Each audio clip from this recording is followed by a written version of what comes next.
Et bien voilà, bonjour à tous, j'espère que vous allez bien. On va parler de l'Olympique de Marseille.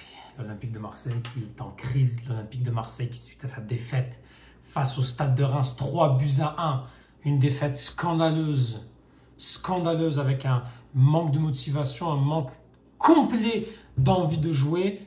Voilà que la crise est rentrée à l'Olympique de Marseille. C'est la crise à l'OM, c'est la crise, mais c'est tout le temps la crise à Marseille, vous le savez. Et voilà que on parle d'une mutinerie, on parle d'un conflit entre Roberto De Zerbi, le vestiaire, donc les joueurs. Et là, c'est peut-être beaucoup là en ce moment. D'ailleurs, il y a beaucoup de médias qui en parlent et beaucoup de rumeurs qui sont sorties. Honte aux médias de sortir ces rumeurs-là, mais on va quand même en parler. Honte de sortir des propos qui se disent dans le vestiaire, mais on va quand même en parler. Alors, contexte. Lui, il perd 3-1. De Zerbi. Qu'est-ce qu'il se dit dans sa tête? Il se dit, bon, il commence à péter les plombs. Parce que je trouve que De Zerbi, il est en train de perdre son vestiaire. Je l'avais dit et je ne suis pas le seul à le penser. Ça n'arrête pas de se dire en ce moment. De Zerbi, il est là. Il leur dit, il n'y a pas de repos. Après, on lui a ramené le fait que, voilà, soi-disant, le gars est anti-musulman, je ne sais pas quoi. Donc, il a décidé aux autres de ne pas fêter l'Aïd. On parle de Benasser et Gouiri. Donc, on a dit, voilà, il est anti-musulman, je ne sais pas quoi. On a commencé à gonfler ça. Par la suite, voilà, il y a comme plein de rumeurs qui sont sorties. SoFoot reprend un petit peu tout ça en disant, voilà, la manière dont il a parlé à Livre-là, personne ne voulait dans ce club l'été dernier, j'étais le seul à croire en toi, et tu me remercies en me défendant comme ça. J'ai entendu des trucs comme, oui, alors si vous voulez me faire perdre, on va perdre tous ensemble. Moi, j'entraîne pas. Après, j'aurais dit, bah, nous aussi, on s'entraîne pas. Et je vous entraîne pas, donc nous, on va pas s'entraîner. C'est n'importe quoi. Franchement, à l'OM, il y en a marre qu'on soit tout le temps comme ça. Il y en a marre qu'à l'Olympique de Marseille, on ait toujours ces mêmes problèmes-là. Des joueurs qui viennent, qui n'ont pas le mental pour être à l'Olympique de Marseille. Être à l'OM, il faut du mental.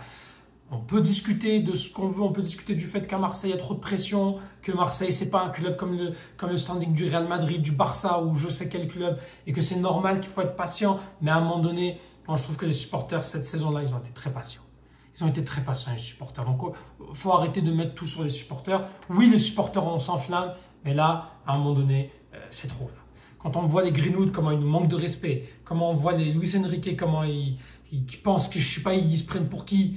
Non. À un moment donné, il faut mettre les points sur les i. Pourquoi l'OM? Pourquoi l'OM n'est pas bien? Parce qu'ils ont des joueurs qui n'ont pas envie. Des joueurs qui se croient au-dessus. Greenwood est le meilleur exemple. Parce qu'il y a un management qui a mal été fait sur Chancel Mbemba, ce qui fait qu'on n'a pas de défenseurs. Parce qu'on n'arrive pas à trouver des bons défenseurs. Parce qu'on renouvelle notre effectif chaque saison, et ça, c'est Pablo Longoria qui est responsable. Parce que des joueurs, on n'arrive pas à les faire prolonger, on n'arrive pas à les faire prolonger, on leur dit soit tu pars, soit tu dégages. Soit tu prolonges, soit tu dégages, pardon. Verretou, ça a été la même chose. Et Verretou, franchement, c'est Lyon qui nous a permis de le vendre. Et tant mieux, parce qu'on a fait une bonne aubaine sur ça. Mais c'est ça le problème de l'OM depuis des années.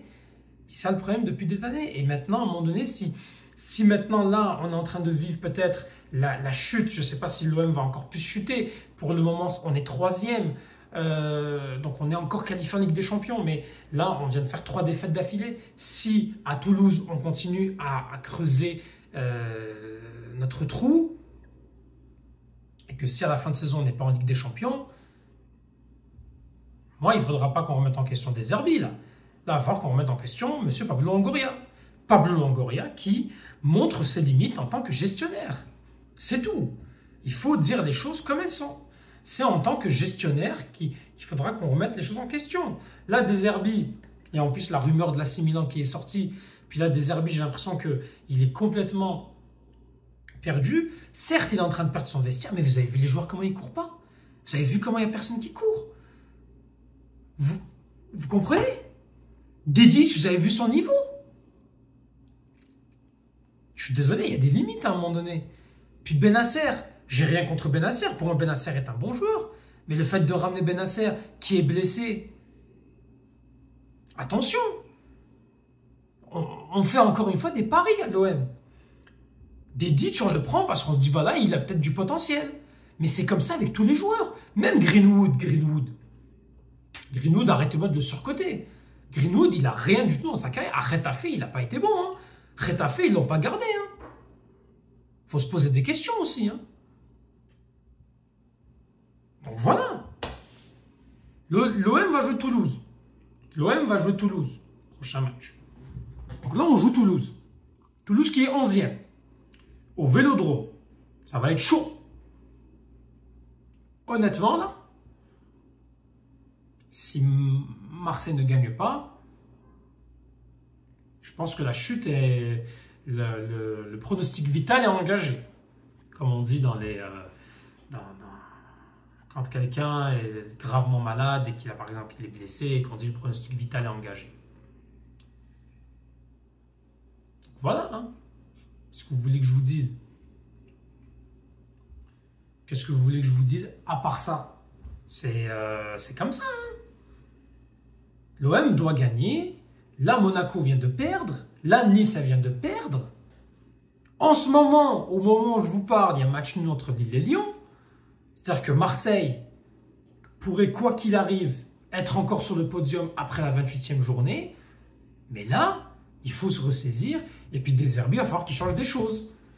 Pour moi, dans ce match-là, il va falloir qu'on repasse à une défense à 4. J'ai entendu dans les informations qu'ils sont en train de tester une défense à 4. Moi, si je dois faire une défense à 4, vu comment ça va se passer, j'ai l'impression qu'il va mettre du Rongier en défenseur en latéral droit. J'ai l'impression qu'il va nous mettre Cornelius avec Kondogbia en défense. Il va mettre Merlin à gauche. Voilà. Parce que Dédé, de toute façon, je ne veux pas le voir.